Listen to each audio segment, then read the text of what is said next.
Number 1 వశీకరణ మాంత్రికుడు జ్యోతిష్యాలయం. ఎక్కడి వారికైనా ఒక్క ఫోన్ ద్వారా వెంటనే పరిష్కారం చెప్పబడును. స్త్రీ పురుష వశీకరణం, ప్రేమ, పెళ్లి, సంతానం, వ్యాపారం, కుటుంబ సమస్యలు, భార్యాభర్తల గొడవలు, గృహం, స్థలం సమస్యలు, కళ్యాణ దోషము పరిష్కరించబడును. దుష్ట శక్తులు తీయబడును. నాగదోషం తీయబడును. నాగబంధన, గుప్త నిధులు, ధనం, లంకె బిందెల కొరకు గురువు గారిని సంప్రదించండి. మీరు కోరుకున్న వారిని మీ వద్దకు చేర్చాలా? అంజనం వేసి చూపబడును. Guruji phone number 8185066725. కన్యరాశి జాతకులు, దేవుడే పగబట్టాడా ఏంటి ఈ బాధ అన్నట్లు పరిస్థితి మారబోతుంది. ఏం జరగబోతుంది ముందుగా మీరు తెలుసుకోవాలి.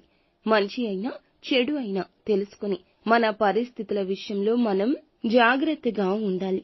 ఏం జరగబోతుందో వీడియోలో తెలుసుకుందాము. వీడియో నచ్చితే మా ఛానల్ ని లైక్ చేసి సబ్స్క్రైబ్ చేసుకోండి. ధన్యవాదములు. ఈ పరిస్థితుల్లో మీకు అలా అనిపించక మానదు. ఎందుకంటే మానవ జన్మ సహజమే. కష్టానికి బాధపడ్డం, సుఖానికి ఆనందపడ్డం. కానీ వీరు అతీతులుగా చెప్పొచ్చు. ఎంతో ధైర్యంతో ఉంటారు. ఎంతో మానవ దృక్పథంతో ముందుకు వెళ్తూనే ఉంటారు. కష్టం వస్తే ఆగిపోవడం వీరికి ఇష్టం ఉండదు. కష్టంలో కూడా సుఖం వెతుక్కుంటారు. ఆకర్షణీయంగా ఉంటారు. మాటలు అలాగే ఉంటాయి. సరదాగా మాట్లాడతారు. బంధువులు, స్నేహితులు వీరు ఉన్న చోట సరదా ఉంటుందని అందరూ అనుకుంటారు. దైవ భక్తి ఎక్కువ. సాయం చేసే మనసు ఎక్కువ. పరిస్థితులు అనుకూలించకపోయినా ముందడుగేస్తారు. అయితే ఈ రోజున దేవుడే అతిపెద్ద శిక్ష వేయబోతున్నాడు. పరిస్థితులు పగబట్టాయి. ఒక సమస్య తీరింది భగవంతుడా అనుకునేలోపు మరొక సమస్య మిమ్మల్ని ఊపిరాడనివ్వకుండా శిక్ష వేస్తోంది. ఈ శిక్ష దేనివల్ల అంటే గనక గత కొంతకాలంగా ఎవరికీ చెప్పుకోలేని ఒక అనారోగ్య సమస్య లేదా మానసిక సమస్య. బయటికి చెప్పకపోయినా వైద్యశాలల్లో తిరిగిన ఆ సమస్య మీకు పరిష్కారం కాలేదు. ఒంటరిగా సమయాన్ని గడుపుతూ ఉన్నా పరిష్కారం కావడం లేదు. ఆ సమస్యతో పోరాడి మీ లోపల మీరే మదన పడిపోతున్నారు. ఎటువంటి అనారోగ్య సమస్య అయినా కావచ్చు, చెప్పుకోలేని సమస్య కావచ్చు, శారీరక సమస్య మాత్రమే కాదండోయ్, మానసిక సమస్య కూడా కావచ్చు. ఎవ్వరికీ తెలియకూడదు అనుకున్న ఒక నిజం కూడా కావచ్చు. బట్టబయలు అవుతుంది. ఎవరికీ తెలియకూడదని అనుకుంటున్నారో వారికే తెలిసిపోతుంది. పరిస్థితులు అననుకూలంగా ఉంటాయి. ప్రశాంతత పోతుంది. ఈ బాధ తాళలేక నరకాన్ని చూస్తారు. ఈ యొక్క రహస్యం చెప్పక తప్పని స్థితిలో కుటుంబ సభ్యులకు మీరే చెప్పేస్తారు. ఇతరుల కారణంగా కూడా ఇది తెలియొచ్చు.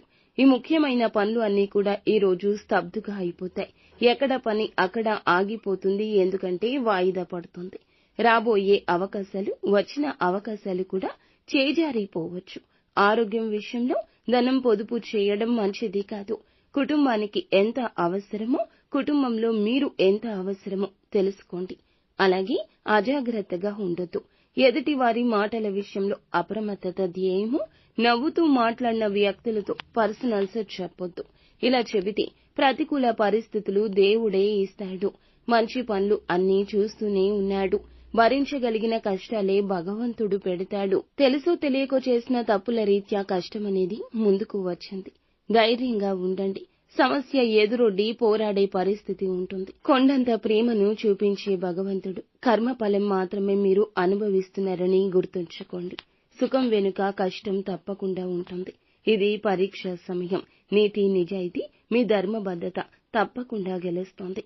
నిత్యం శివారాధన చేసుకోండి. ఉన్నంతలో ఎదుటి వారికి స్తోమతకు తగ్గట్లు దానం చేయండి. అంత మంచి జరుగుతుంది.